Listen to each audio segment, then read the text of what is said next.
Sir My shirt.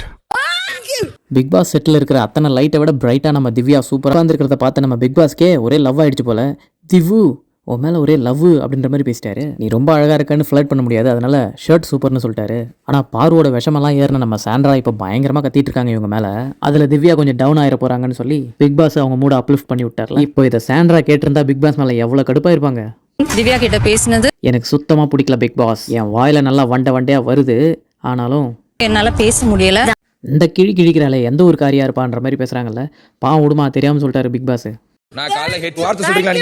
திவ்யாவுக்கு மட்டும் shirt நல்லா இருக்குன்னு சொன்னீங்களே, நான் புது சட்டை, புது ட்ரௌசர், புது அண்டர்வயர் வரைக்கும் போட்டிருக்கேன். எனக்கு ஏதாவது ஒரு வார்த்தை சொல்றீங்களா அப்படின்னு சபரி கோச்சிக்கிட்டு கடுப்புலேயே அடுப்பில் சமைச்சிட்டு இருக்காரு.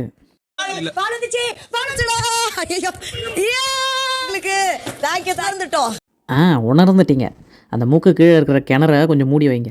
அதை மூடாமல் மைக்கை மட்டும் மூடிக்கிட்டு பேச வேண்டியது. ஏதோ கம்ரு இப்போ கொஞ்சம் பிரிஞ்சிருக்கலாம்னு சொன்னதுனால சரிடா இனிமேல் மைக்கை மூடிக்கிட்டுலாம் பேச வேணாம், நாமளே கொஞ்சம் மூடிக்கிட்டு இருப்போன்னு இருந்ததுனால பிக் பாஸ் பழசெல்லாம் மன்னிச்சு டீ, காஃபி, பால், முட்டையெல்லாம் கொடுத்து அனுப்பிச்சிட்டாரு. கேமராவில் வந்து திருந்திட்டோன்னு சொல்கிறாங்க, பார்ப்போம் எவ்வளோ நாள் திருந்திருக்காங்கன்னு. அப்புறம் வித்தியாசமாக நாமினேஷன் பண்ணலான்னு பிக் பாஸ் என்ன பண்ணுறாரு, சொல்கிறவங்களெல்லாம் பெயிண்ட் எடுத்து மூஞ்சில் பூசி விடணும்னு சொல்லிட்டாரு. அதெல்லாம் நம்ம திவ்யா தான் சாண்ட்ரா மூஞ்சில் பூசுறாங்க.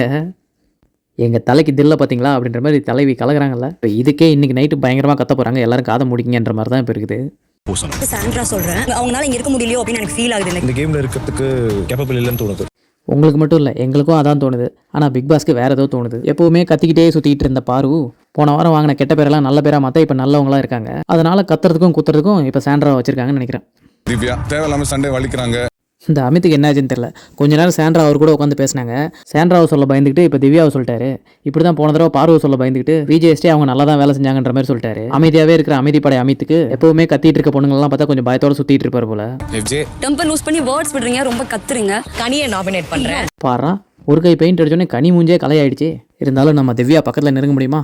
திவ்யா ஹாப்பியாக இருந்ததை பார்த்து எத்தனை பேருக்கு ஹாப்பியாச்சு? நம்ம போன ப்ரோமோவில் செம உதவாங்கின பாரு இதுக்கப்புறம் எப்படி இருப்பாங்கன்றதையும் கமெண்ட்டில் சொல்லுங்கள்.